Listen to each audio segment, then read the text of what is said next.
pues estarían dando el examen el sábado, ¿ok? Entonces, ¿dudas sobre eso?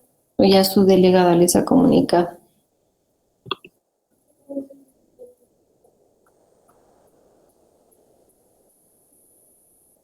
Todo claro, doctora.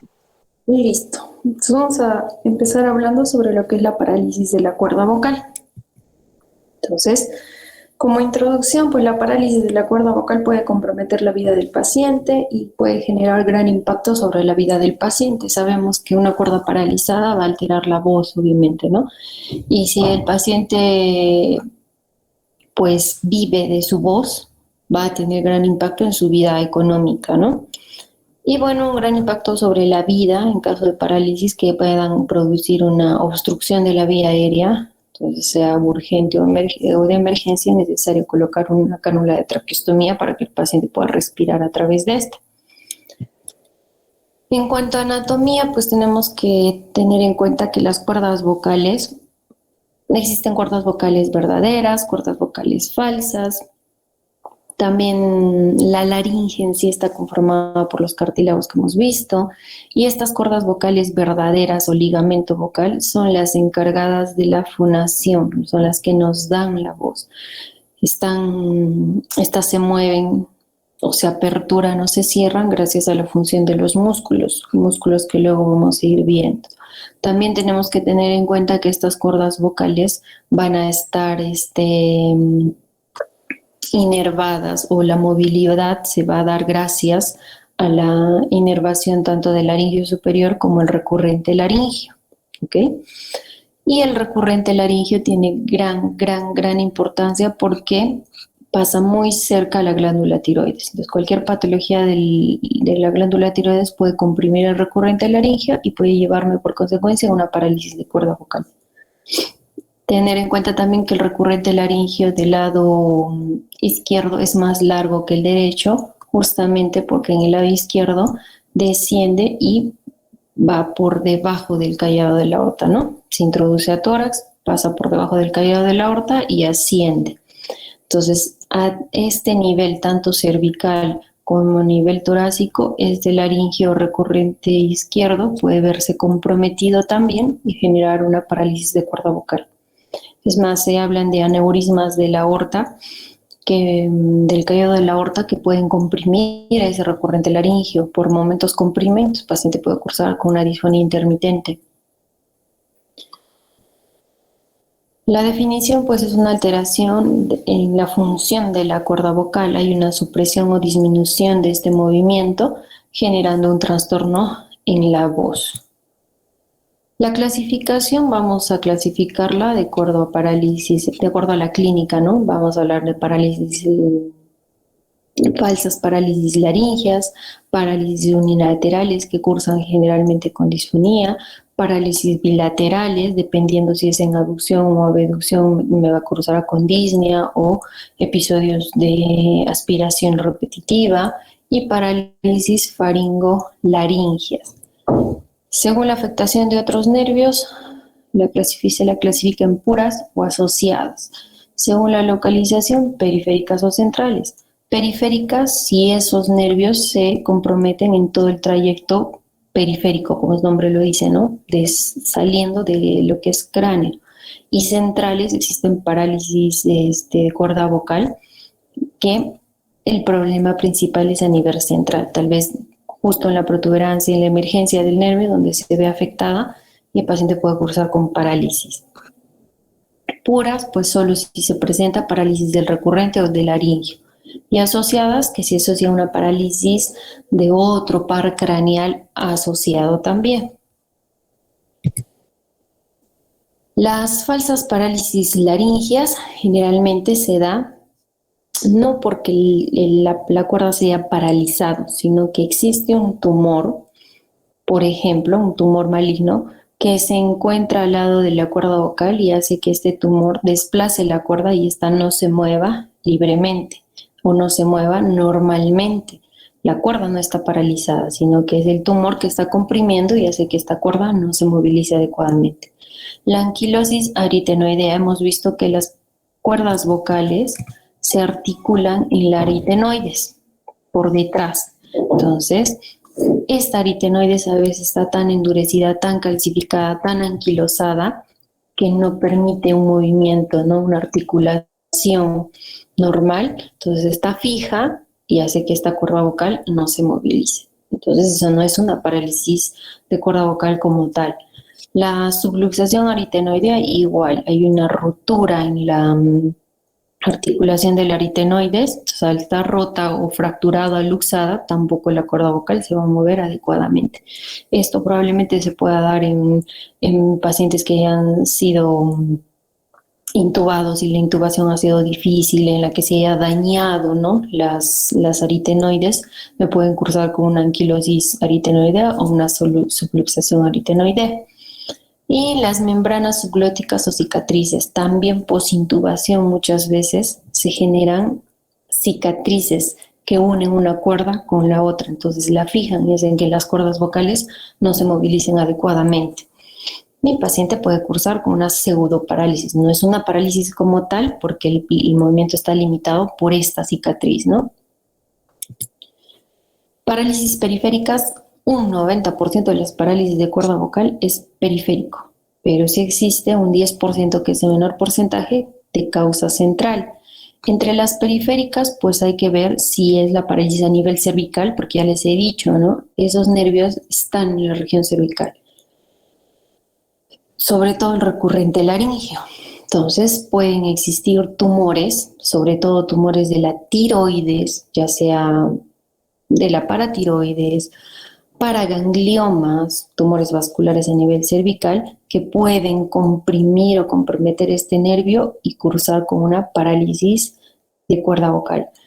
Cirugía tiroidea, un 40% de los pacientes que han sido sometidos a tiroidectomía por ya sea un nódulo sospechoso maligno o un cáncer de tiroides, van a cursar posterior a la cirugía con una parálisis de cuerda vocal, porque les mencioné, el recurrente pasa muy pegado a la glándula tiroidea.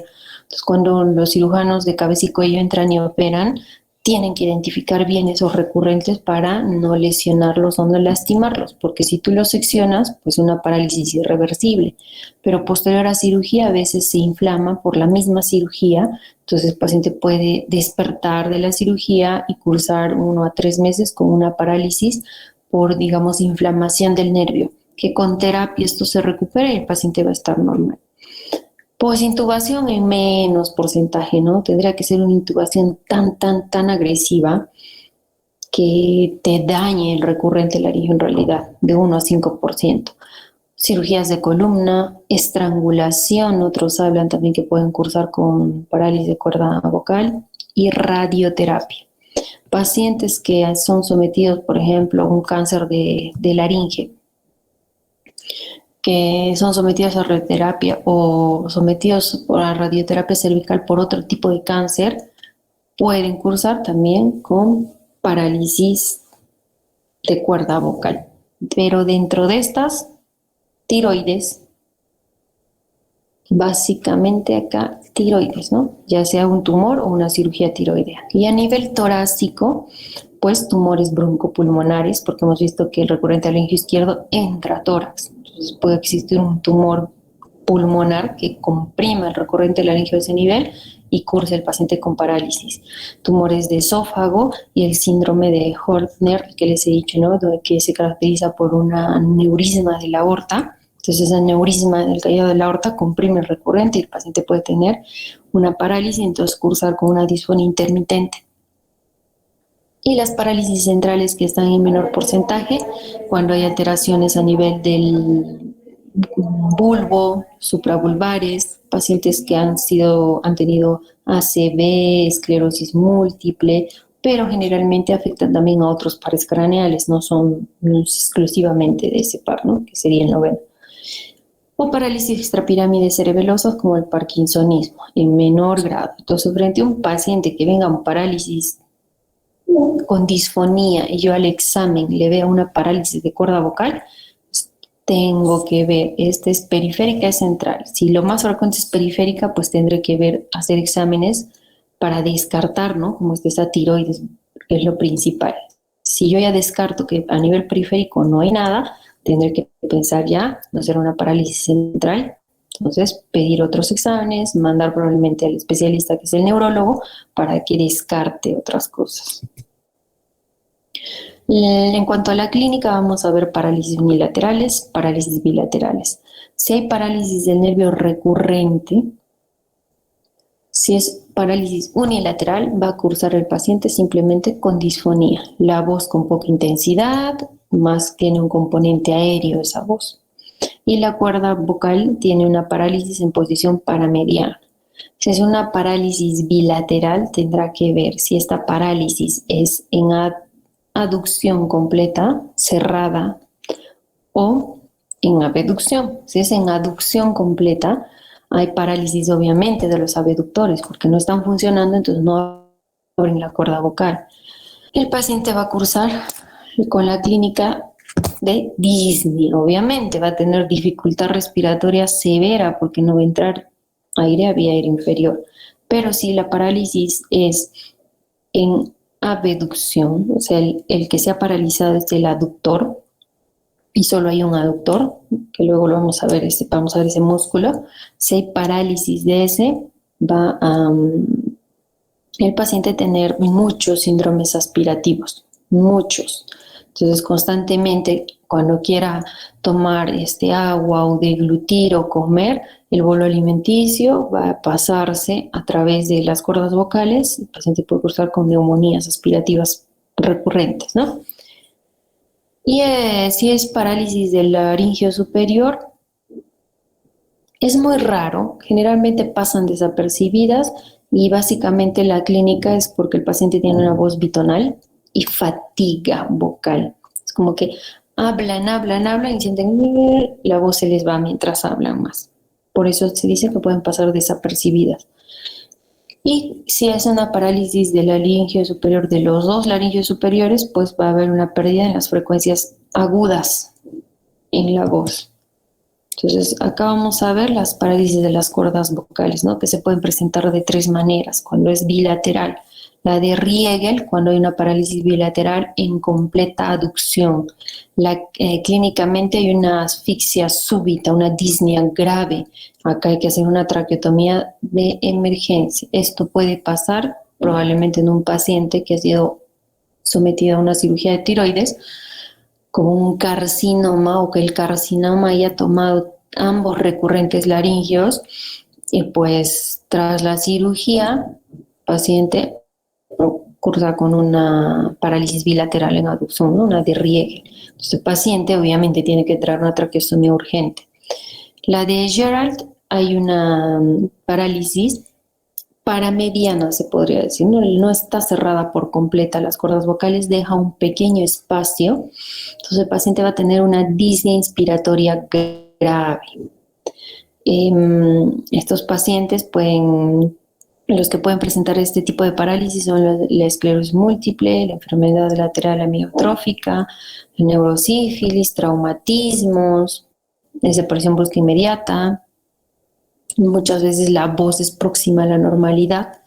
Y la de Siemsen, como hay una parálisis en abducción, las cuerdas están paralizadas así abiertas, entonces va a haber una disfonía bien marcada, frecuentes aspiraciones con tos, si el paciente siente que se asfixia cada que come, y pasan más días, puede llegar a una neumonía aspirativa. ¿Okay?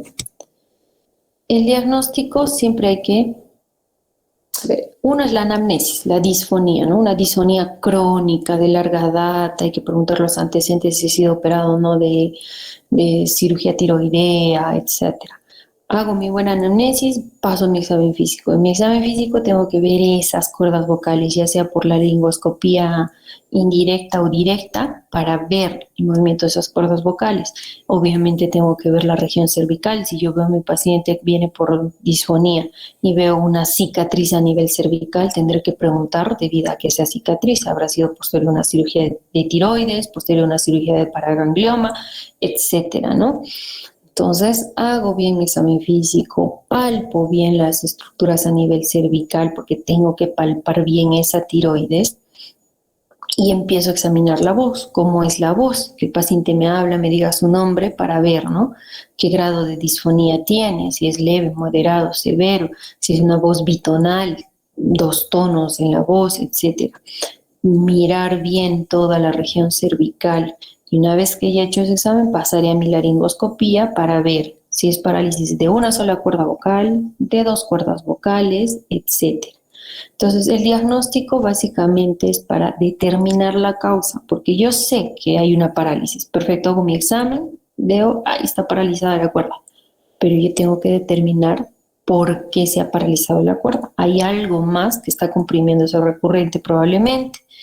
Ver el grado de déficit fonatorio y así ver un pronóstico, ¿no? Entonces, hago mi laringoscopía indirecta si es que el paciente me colabora. Si no me colabora o tiene un buen reflejo de náusea, probablemente haga mi nasofibrolaringoscopía o laringoscopía directa, en el cual tengo que valorar bien los movimientos de la laringe, ver si hay asimetría o no de esas cuerdas vocales, si hay disfagia, es decir, presencia de saliva en los senos piriformes. Muchas veces hay bastante acumulación de secreción de saliva a nivel de alrededor de toda la laringe, acá en los senos piriformes. Evaluar la tos y la sensibilidad. Todos tenemos un reflejo nauseoso, hay que valorarlo también. El reflejo de la tos. Importante que el paciente diga para lograr una máxima aducción y abducción, ¿no? Para mirar cómo se apertura y cierra, cómo es el movimiento de estas cuerdas vocales. Ver esa movilidad del aritenoides, porque el aritenoides se mueve. Cuando uno vocaliza alguna palabra, la aritenoides tiene que moverse para juntar esas cuerdas vocales y desplazarse para abrir otras cuerdas, las cuerdas vocales. Entonces hay que valorar eso, esa movilidad del aritenoides, que ese es el signo de Jostler. Ahora, acá, por ejemplo, vamos a ver en la a la fonación, y siempre se valoran las cuerdas vocales en fonación y en reposo. Entonces, en fonación, aparentemente no veo una parálisis de cuerda vocal porque ambas se unen a línea media. Tal vez no por completo están cerradas, pero están ahí. Pero cuando le dices al paciente que mencione, ¿no? O o A, alguna vocal, tengo que ver en abducción. Yo veo, y aquí la cuerda vocal del lado izquierdo está bien móvil, pero la del derecho no. No se moviliza, no se desplaza, no se apertura.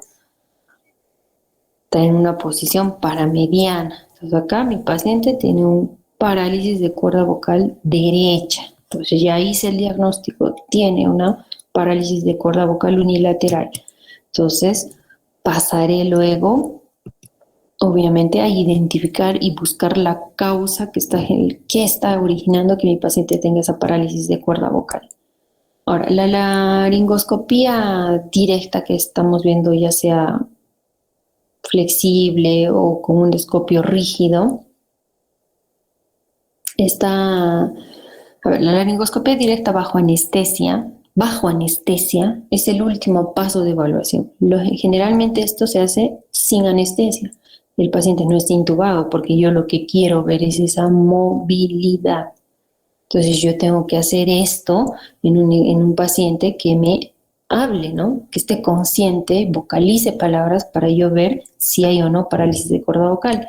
Pero muchas veces se presenta esto en pacientes pediátricos. Entonces, en los pediátricos, si no colaboran, no toleran el procedimiento, pues tendría que hacerse bajo anestesia, ¿no? Y todavía es indicada en pacientes sin causa diagnosticada.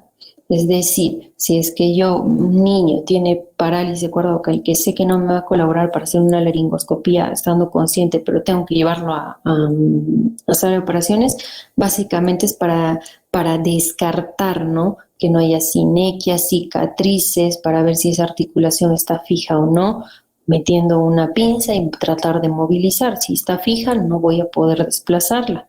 Básicamente es para descartar eso. Entonces, acá van a ver un análisis de cuerda vocal, ¿no? Esto en prácticas análisis es clarísimo. La Cuerda paralizada es la izquierda. La derecha se mueve adecuadamente, la izquierda no se mueve absolutamente nada. Entonces deja un espacio de salida de aire entre ambas cuerdas, que es lo que produce la disfonía bronquial, ¿no? Otro examen indicado que creo que nos aporta datos muy buenos de reinervación o de inervación es la estroboscopía. La estroboscopía es casi similar a una laringoscopía, pero me da una imagen más nítida, incluso se ve el movimiento que hace la mucosa de las cuerdas vocales. Entonces, me va a aportar datos muy buenos de reinervación, sobre todo para los pacientes que han sido posoperados de una tiroidectomía, a ver cómo está, ¿no? Me permite ver el cierre incompleto y la simetría en la ondulación de la mucosa. O sea, es tan fina que me permite ver este examen, ese movimiento tan fino de la mucosa, las ondas que hacen la mucosa a nivel de la cuerda vocal. Permite ver la simetría. Muchas veces en una laringoscopia directa, salvo sea una simetría muy marcada, la voy a ver. Pero cuando hay una leve asimetría, una cuerda vocal un poco más delgada que la otra, la estroboscopía es muy buena y es indicada para esto. Entonces, y también me sirve para ver estos parámetros vocales, el tiempo de fonación, la intensidad que tiene el paciente en la voz, la frecuencia, si hay un componente aéreo, qué componente aéreo tendrá, etcétera. Otro examen que puedo usar es la electromiografía, que se debe realizar de 1 a 6 meses después del inicio de la parálisis de la cuerda vocal. Más que todo, esta me sirve para pronóstico, para saber qué grado de inervación tiene esas cuerdas vocales o esos músculos que se encargan del movimiento. Me sirve para pronóstico, ¿ok? Me ayuda a diferenciar entre el déficit neuromuscular y la fijación mecánica. Es diferente, hemos visto cuando hay una pseudoparálisis por fijación de aritenoides o anquilosis, paciente probablemente en la electromiografía salga normal, absolutamente normal. Pero si yo a este paciente con parálisis de 6 meses le hago una electromiografía y me sale que ya haya una neuropraxia, neuromesis, pues ya me va a mí indicar un pronóstico de recuperación o no de esta parálisis de cuerda vocal. Entonces, una vez que yo ya he hecho estos exámenes, he identificado si es una parálisis de cuerda vocal, tengo que ver la causa, les dije. Entonces, tengo que pedir estudios de imagen en mi paciente, salvo sea, digamos, el antecedente le han operado de la tiroides y tiene parálisis de cuerda vocal derecha. Sé que es por el antecedente, sé que es por la cirugía de tiroides probablemente. Entonces yo tenga que esperar, mandar la terapia, todo para ver si ese músculo o ese nervio regenera o en el peor de los casos no mejora a los 3 meses con terapia. Pediré una electromiografía, ¿no? Para ver qué grado de inervación tiene esos músculos o esa cuerda vocal, para ver un pronóstico.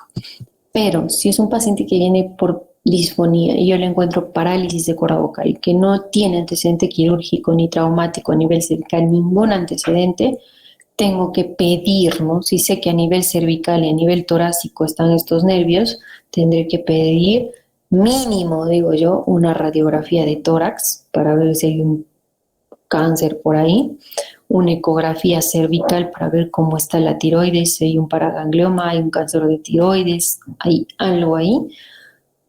O en el mejor de los casos, una tomografía cérvico-torácica, una resonancia magnética para buscar, ¿no? Básicamente el origen que está ocasionando esa parálisis de cuerda vocal. ¿Ok?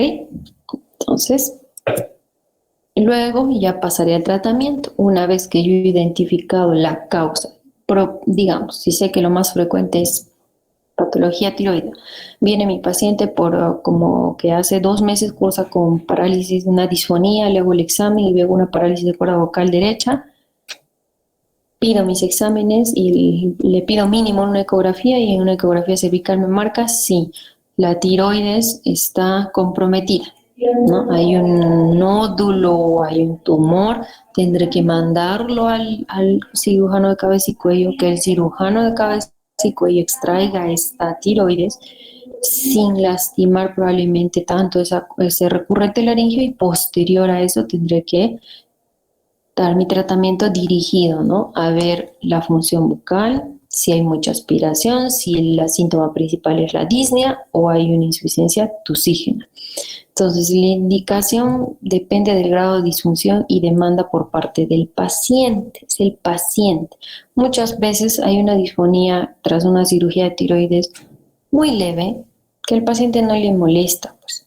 Entonces, se queda ahí. Pero si es una disfonía marcada, que el paciente pues va a consulta y dice, no, no puedo porque mi voz no era así, me es molestoso mi trabajo, etcétera, etcétera, tendré que dar un tratamiento para mejorar su voz. Si es un paciente que obviamente tiene una parálisis que le produce disnea severa, obviamente tengo que poner una traqueostomía de urgencia. Si es un paciente que tiene una parálisis en abducción, la de Regel, que va a tener aspiraciones crónicas frecuentes, neumonías aspirativas, obviamente también tengo que mejorar eso para que mi paciente no esté cursando con tantas neumonías aspirativas, ¿no?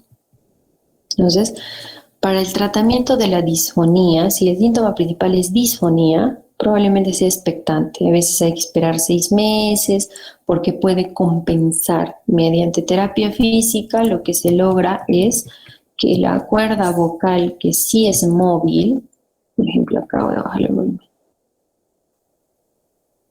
que la cuerda vocal móvil, esta compense, o sea, que hacia el inicio cerraba y solo se movía hacia la línea media, por terapia, hacer que esta cuerda vocal se movilice un poquito más allá de la línea media y logres cerrar ese espacio que queda entre una cuerda vocal y otra, que es lo que produce la disfonía. Porque la voz se produce por la vibración que se produce de las cuerdas vocales a la salida de aire. Eso produce mi voz. Esa vibración que se da entre ambas cuerdas vocales, ¿no? Por la salida de aire. En una parálisis de cuerda vocal no se cierra.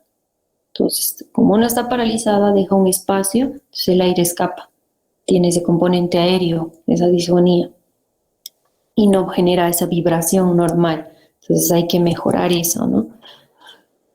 Y puede ser expectante durante 6 meses, dando terapia, mandándolo a terapia física para una rehabilitación, etcétera, buscando compensar ese cierre con la otra cuerda que está normal.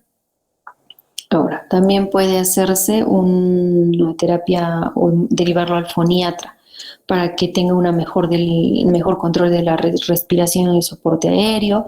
Y también se ha visto que aumenta en decibeles, eso mejora la voz en 6 decibeles. Y ya pensar en cirugía, si es que no mejora con estos dos anteriores, tal vez inyectar, ¿no? Inyectar esa cuerda vocal paralizada para que medialice un poco, para acercarla un poco más a línea media, entonces la disfonía mejore, ya sea por inyección o por reinervación, buscar reinervar ese músculo que da movilidad a la cuerda vocal para que mejore también.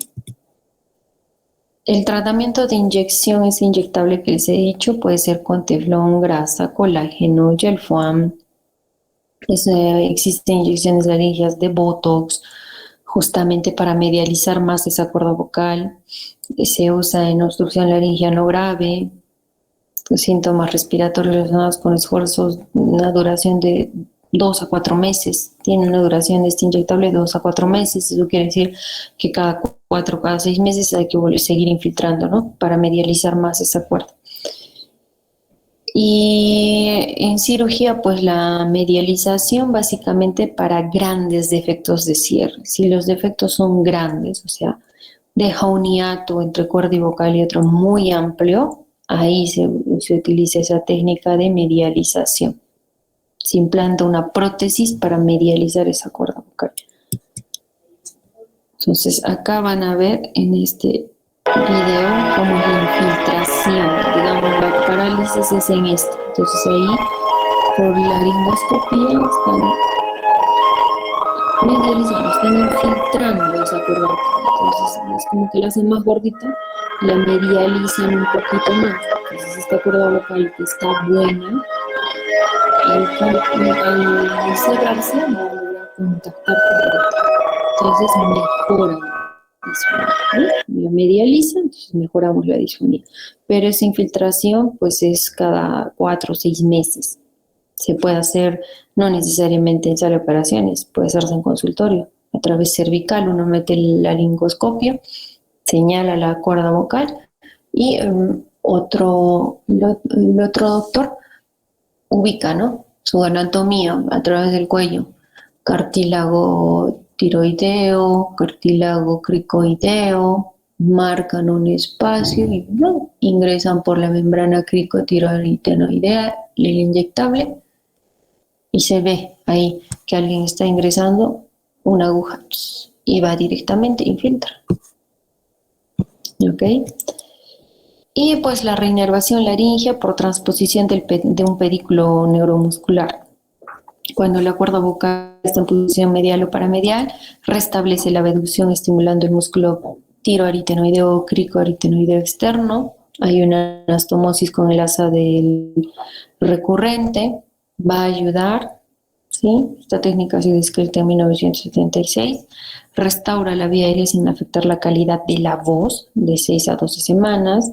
El éxito varía mucho. El tiempo de evolución de 6 meses a un año para mejorar la voz adecuadamente, para mejorar esa disfonía. Pero antes de eso hay que descartar pues la fijación cricoaritenoidea, ¿no? O alteraciones a nivel del asa cervical, desde donde se va a realizar la anastomosis. Está contraindicado en enfermedad del sistema nervioso central. Para tratar la disnea también, pues acá intubación endotraqueal y traqueostomía. Si es una disnea severa, se tiene que intubar hasta que uno coloque una cánula de traqueostomía. Posterior a colocar una cánula de traqueostomía, dependerá si el paciente está cómodo, porque esa cánula nunca más va a salir, eso es de por vida. Está de acuerdo, él puede vivir con su canulita de traqueostomía, obviamente a costa de la voz. No va a poder hablar mientras tenga la cánula, aunque existen cánulas que ayudan en algo a mejorar la voz. Pero hay pacientes que es molestoso tener una cánula de traqueostomía de por vida, porque hay que cambiarla cada 3 meses, hay aumento de secreción, flujos a nivel de la tráquea, porque es un cuerpo extraño. Entonces, muchos pacientes prefieren hacerse esta cirugía, que es una aritenoidectomía endoscópica con láser. ¿Qué quiere decir? Cortar aritenoides, cortar parcialmente la cuerda vocal para aumentar el espacio para que el aire pueda entrar. Entonces así mejora su disnea, tal vez a costa de la voz, pero mejora la disnea y al paciente se le puede liberar pues de la cánula de traqueostomía. Otra técnica es la cordoctomía posterior parcial transversa, en la que, como esto está cerrado porque hay una parálisis en aducción completa, se puede proponer, ¿no?, destruir o extraer parte de la cuerda. Entonces yo le genero todo este espacio para que el paciente pueda respirar y el aire entre adecuadamente. Quito cánula de traqueostomía, pero también a costa de la voz. Obviamente, si yo hago esto, el paciente va a tener una disfonía marcada, ¿no? Es más, tal vez ni hable bien. Pero entonces hay que compensar eso, que es lo que el paciente quiere, que es lo que le molesta. Tiene un alto porcentaje de decanulación, por eso cuando tú quitas esto, paciente 92% ya no regresan a una cánula de traqueostomía. ¿Ok? Entonces aquí se ve eso también, esa cirugía. Con láser, que es el puntito rojo, va destrozando, ¿no? Hace una cordotomía transversal, va destrozando esa cuerda vocal, va quitando esa cuerda vocal. Entonces ese paciente va a mejorar el tema respiratorio, más no la voz. ¿Ok? Eso es una cordotomía. Y perdón.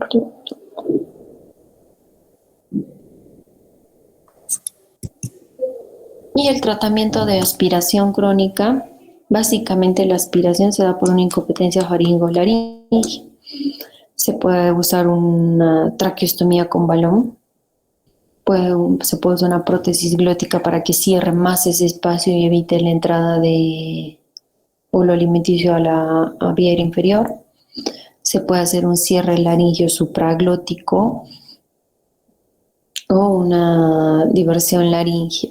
Entonces, acá o simplemente se puede modificar o hacer terapia, ¿no? Modificar la consistencia de los alimentos, porque generalmente estos pacientes hacen aspiraciones más a líquidos que a sólidos. Entonces ahí se le habrá que explicar pues que su comida se tenga que espesar más, probablemente tengan que pasar terapia y en el peor de los casos pues portador de cánula de traqueostomía con balón para evitar que el alimento se vaya a vía inferior y el paciente deje de presentar constantemente neumonías aspirativas. Eso en cuanto a parálisis de cuerda vocal y bueno, finalmente vamos a hablar de los tumores benignos de la laringe, ¿ok? En cuanto a los tumores benignos vamos a hablar de tumores verdaderos que son de epitelios y pseudotumores. Los tumores verdaderos tenemos el papiloma, que es el más frecuente, el de origen epitelial. Podemos ver condromas, porque la laringe tiene cartílago, neurofibromas, oncocitomas, angiomas, hemangiomas, lipomas, rabdomiomas, fibromas, etcétera, ¿ya? Y dentro de los pseudotumores, que son los más frecuentes que los de tumores epiteliales, no tanto así de papiloma, de los demás sí están los nódulos, los pólipos, granulomas, laringoceles, santomas, pseudotumor quístico, tumor amiloide, edema de Reinke, etc. Vamos a ver el nódulo, ¿ok? El nódulo o nódulos de cuerdas vocales producen disfonía para sonidos agudos. Entonces, ¿por qué se produce el nódulo? Tiene un componente inflamatorio, en la cual yo encuentro pequeñas tumoraciones bilaterales, son bilaterales en ambas cuerdas vocales. Se da por abuso en la función de la voz, mal uso de la voz. Hemos visto que la voz se produce por contacto de una cuerda vocal y otra, pero cuando uno es docente, cantante y no tiene buena técnica vocal, esta fricción se da en un punto en ambas cuerdas vocales. Se friccionan tanto que generan inflamación y esa inflamación generan estos nódulos que en un inicio pueden ser blandos. Les decimos blandos porque solo hay inflamación más no fibrosis. Entonces probablemente dándole terapia de voz, corticoides, reposo, desinflame y listo. Pero si llega un punto en que los nódulos ya, o sea, al inicio de inflamación y posterior a la inflamación ya aparece fibrosis, ya son nódulos blancos, ya esto, o nódulos duros, esto ya pasa a ser un tratamiento quirúrgico porque la fibrosis no va a regresionar, ¿no? Entonces son las causas más comunes de disfonía en niños y en adultos, que sobre todo hacen esfuerzo de la voz, son de naturaleza inflamatoria, les dije. En su etapa crónica son tumores fibrosos, ya hay fibrosis. La localización es en ambas cuerdas vocales, es bilateral, borde libre de las cuerdas vocales en la unión del tercio anterior con los 2 tercios posteriores. Tercio anterior, 2 tercios posteriores. Ahí es donde se presentan los nódulos, son bilaterales y simétricos y se da por el abuso de la función vocal crónica, ¿no? El diagnóstico, pues, importa los antecedentes, me valdrá la historia clínica, ocupación, profesores, locutores, cantantes, personas que paran gritando constantemente. Si yo voy y pregunto y viene a mi consulta, doctor, yo tengo disfonía, bueno, no va a tener disfonía, ¿no? Tengo la voz ronca hace 4 meses.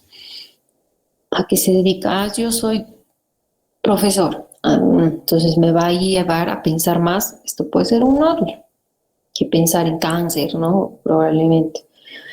Le haré una laringoscopía, una estroboscopía, una videolaringoscopía para ver en vivo, en directo, esas cuerdas vocales. Entonces,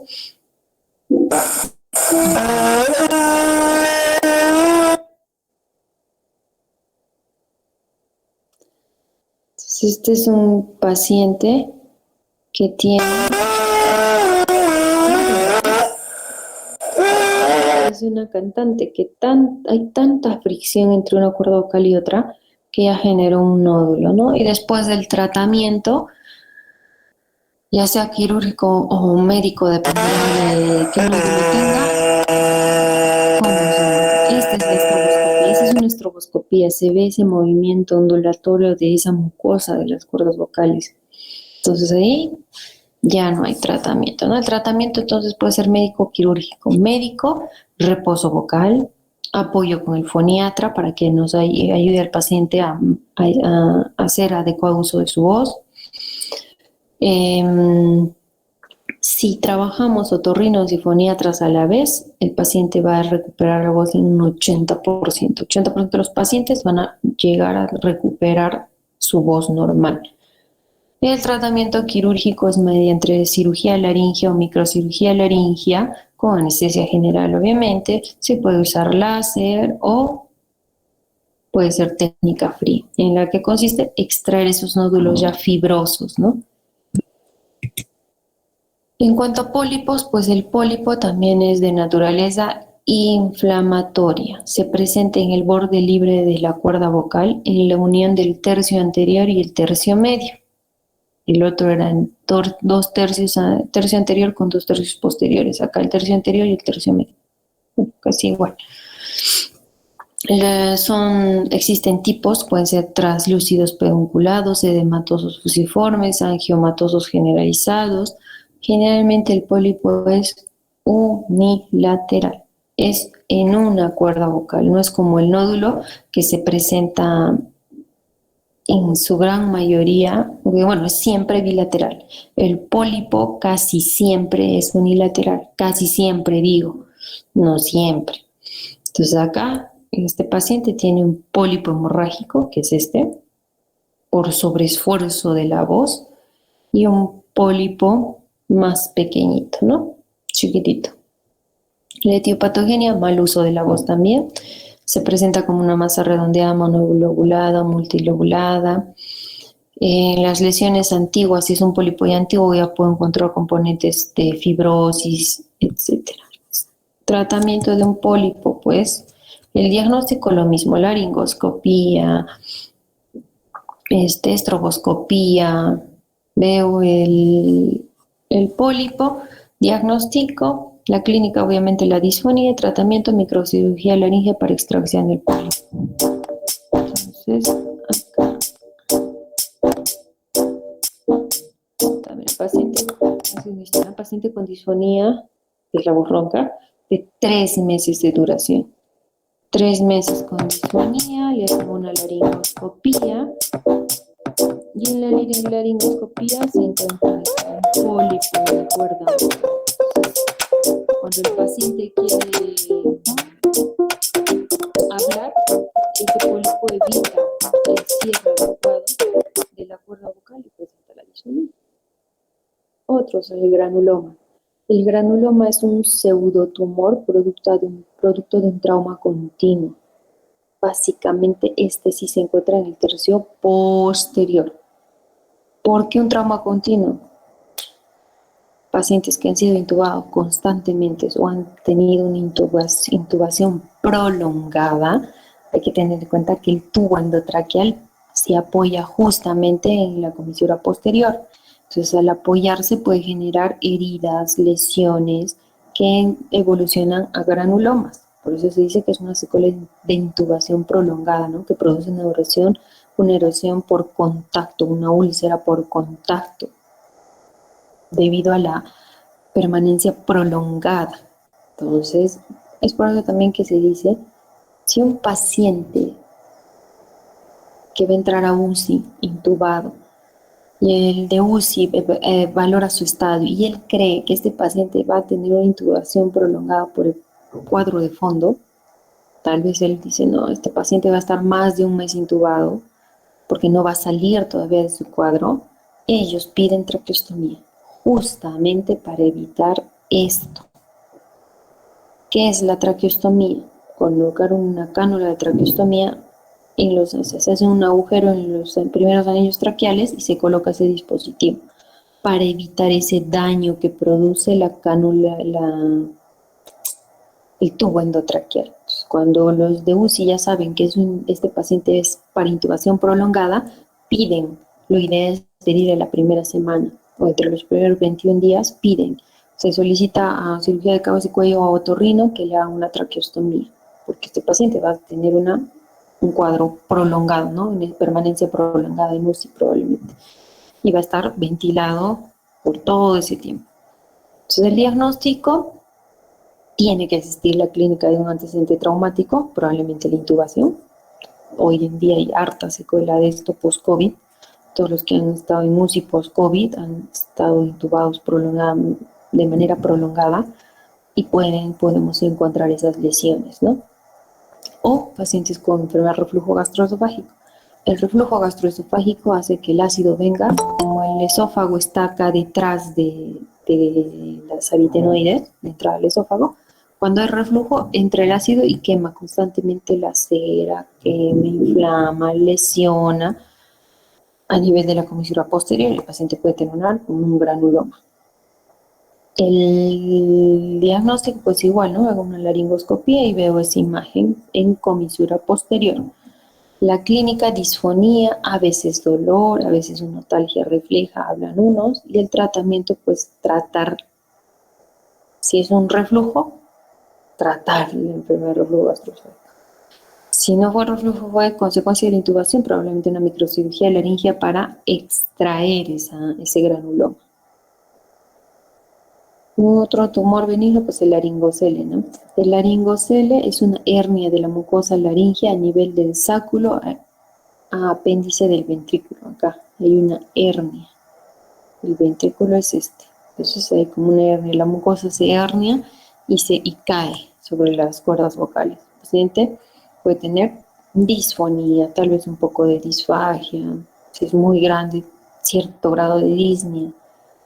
La etiopatogenia hablan de una teoría mecánica, una teoría tumoral. Teoría mecánica producida por la sobrepresión al toser o en los profesionales, ¿no? Que hacen uso mucho de su voz o en los que son sopladores de vídeo, hacen grandes esfuerzos musculares, creando una hernia a nivel del orificio del apéndice. Otra teoría tumoral, que los carcinomas, sobre todo los que se relacionan con el espacio ventricular, son la causa probable de este laringocele. La clínica, paciente va a tener acá está el laringocele, la mucosa se hernia, va a tener disfonía, tos seca, tos productiva, si hay una sobreinfección agregada. En el laringocele externo se puede palpar incluso y existir disfagia.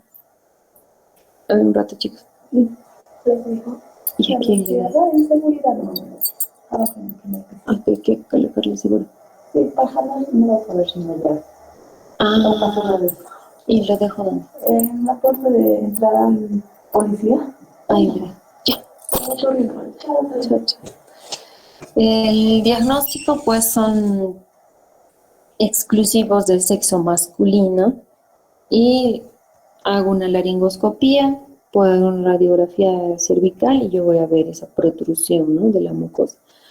Tratamiento, los laringoceles pequeños que no dan síntomas no requieren tratamiento. Si yo de casualidad hago una laringoscopía por otra causa y veo un pequeño laringocele, pero el paciente no tiene síntomas, no tiene disfonía, no tiene tos, no tiene nada, dejo eso ahí, no lo trato. Puedo ir observándolo con laringoscopías anuales, etcétera, sí. Pero si ya generan incomodidad, sí se tienen que extirpar, pero es el abordaje por vía cervical, ¿no? No suelen recidivar. Otro es el quiste laringio, ¿no? Ubicadas en cualquier zona de la luz laringea, excepto en el borde libre de la cuerda vocal. Yo puedo encontrar a nivel de la banda ventricular, a nivel de los aritenoides, a nivel del epiglotis, etcétera, más no en el borde libre de la cuerda vocal. Porque ahí no existen conductos glandulares, pues ese quiste laringio es por obstrucción de una glándula y esta se va acumulando, ¿no? Se llena de moco, etcétera. La cuerda vocal no tiene ese epitelio. Yo les dije, la cuerda vocal tiene un epitelio. ¿Qué epitelio tiene? Cualquiera. Chicos, ¿qué epitelio tiene la cuerda vocal?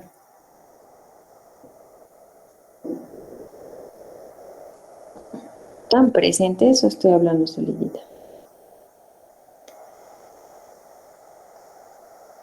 ¿Mm? Son 35. Su lista, su delegada me tiene que mandar, ¿ah? Porque ni entran, creo. A ver, voy a llamar así al azar.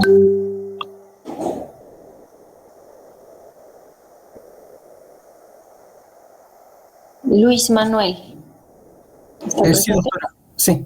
Tiene Sí. epitelio escamoso no queratinizado, doctora, la cuerda vocal.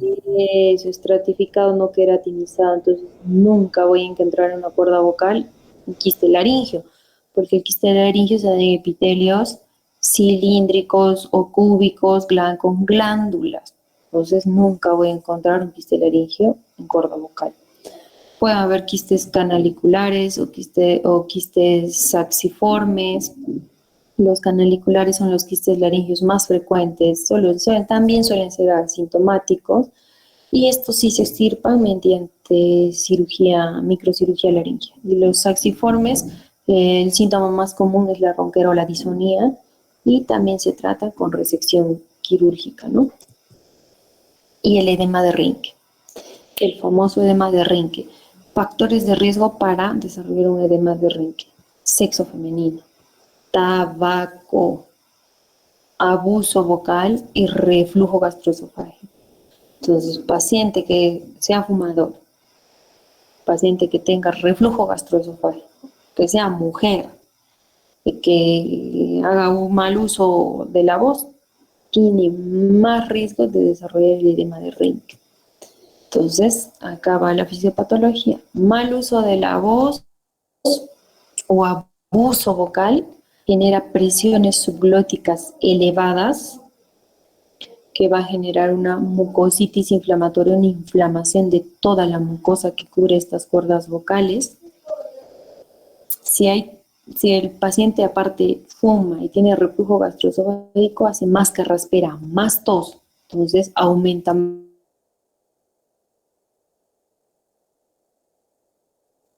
más la presión subglótica.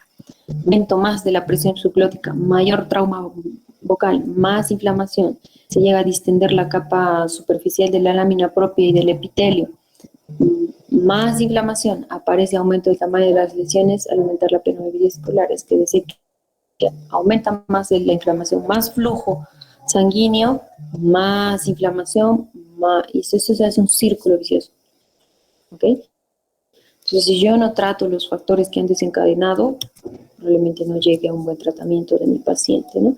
Solo si el edema de Rinke dependerá del grado. Si es un grado leve, solo haciendo el paciente, dándole antirreflujos, que deje el tabaco, que haga reposo de la voz, dándole inflamatorios, esto remite. Perfecto. Pero a veces el edema de Rinke es tan grande que hay que entrar nosotros a cirugía y hacer un pequeño corte, ¿sí? Hacemos un corte y se drena todo ese contenido que está entre la lámina propia y el epitelio.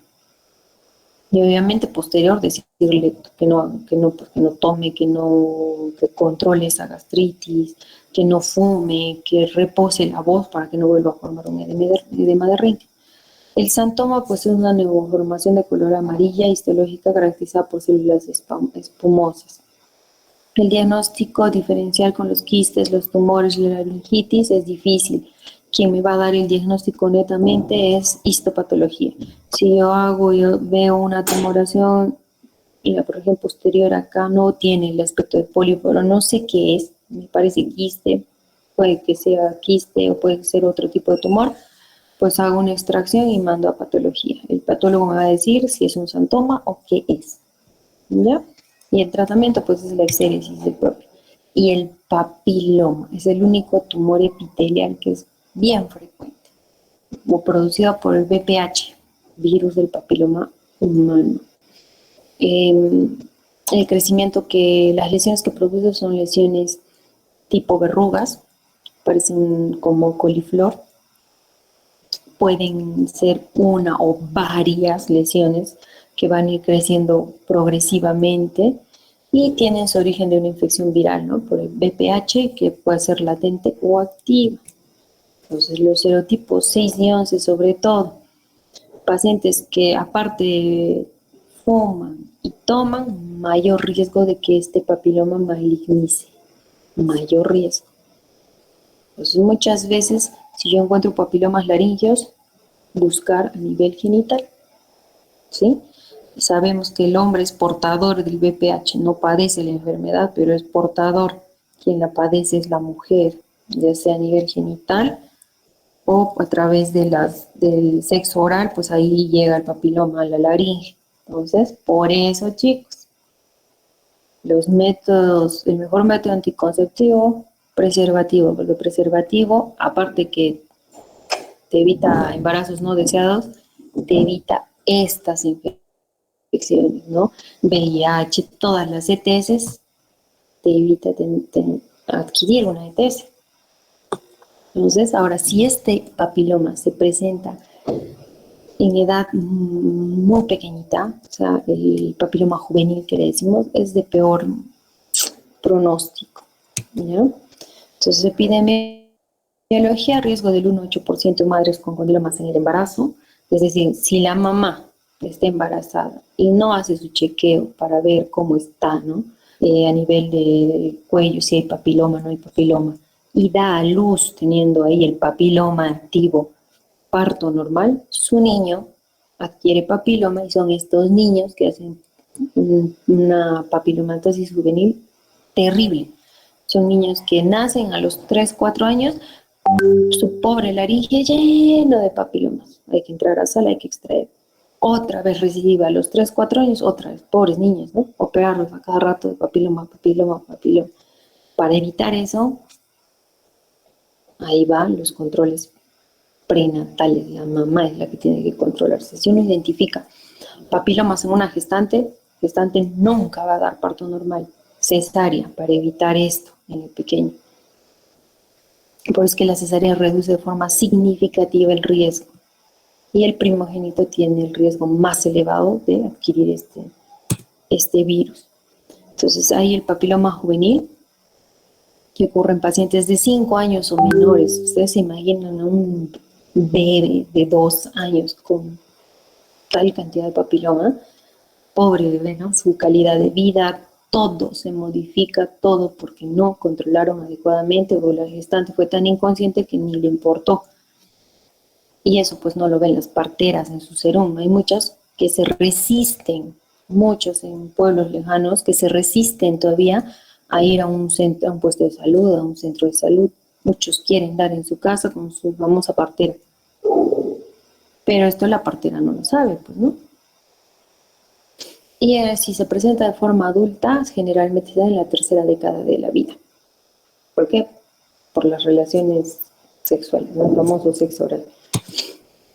La presentación clínica, signos y síntomas, pues hay una tríada clásica, ¿no? Dependerá del tamaño. El paciente puede tener en su gran mayoría disfonía, porque solo al inicio puede generarle disfonía. Si este papiloma sigue progresando, sigue creciendo, le puede producir un estridor inspiratorio porque hay dificultad al ingreso de aire.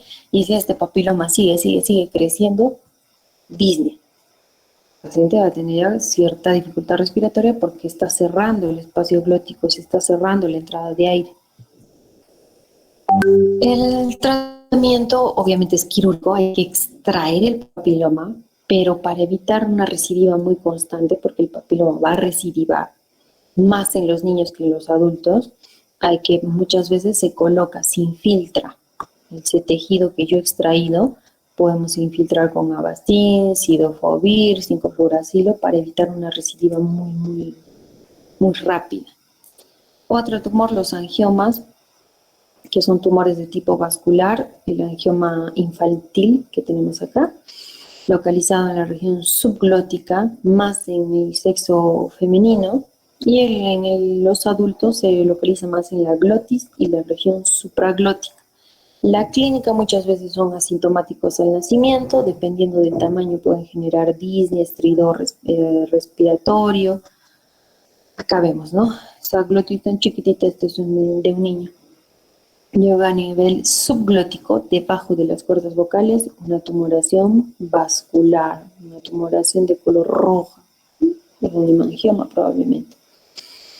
El diagnóstico, pues la clínica, una de las clínicas puede ser tose, hay un esfuerzo de tos, se rompe, y el niño puede tener hemoptisis, ¿no? Sangrado. Luego se coagula, forma tu taponcito, el niño ya no sangra.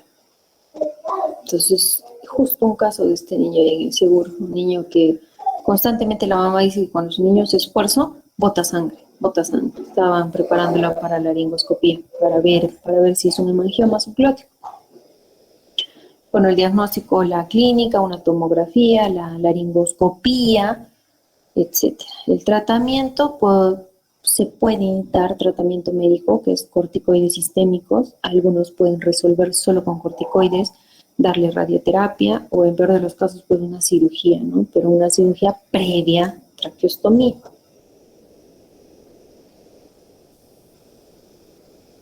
Creo que a ustedes les toca tumores malignos, ¿no, chicos? Mi delegada, ya les toca exponer a ustedes, creo eso, ¿no? Sí, doctora. Ya, pues ustedes van tumores malignos y traumatismos, laringeos y estenosis laringea. ¿Ya? Básicamente enfóquense en esto: carcinoma epidermoide, la clínica, qué factores de riesgo, qué pronóstico tienen. Y esto, no sé si les voy a pasar ese trauma, les voy a pasar, ¿ya? Les voy a pasar en PDF esto, sobre traumatismos laringeos, estenosis, todo eso. Hazme acordar, por favor, antes del lunes, hazme acordar, para pasarles y de ahí saquen su exposición. El día jueves, ahí terminamos, y el examen lo dan el día sábado. Está bien, doctora, gracias. Listo, chicos, nos vemos. Doctora, una pregunta. ¿Por qué la laringocele dijo que es exclusiva del sexo masculino? Porque los varones, bueno, hoy en día la laringocele, ya podríamos decir lo que es más exclusiva de ambos, ¿no? Por el esfuerzo, ahora todos fuman, todos toman, todos tienen este esfuerzo de hacer más esfuerzo de la carraspera, hay un proceso inflamatorio. Básicamente, antes esto se daba antiguamente, porque la mujer antiguamente no fumaba, no tomaba, era más recata, pero hoy en día en ambos se presenta por los mismos factores de riesgo, porque ambos ya tienen factores de riesgo. ¿Alguna otra duda?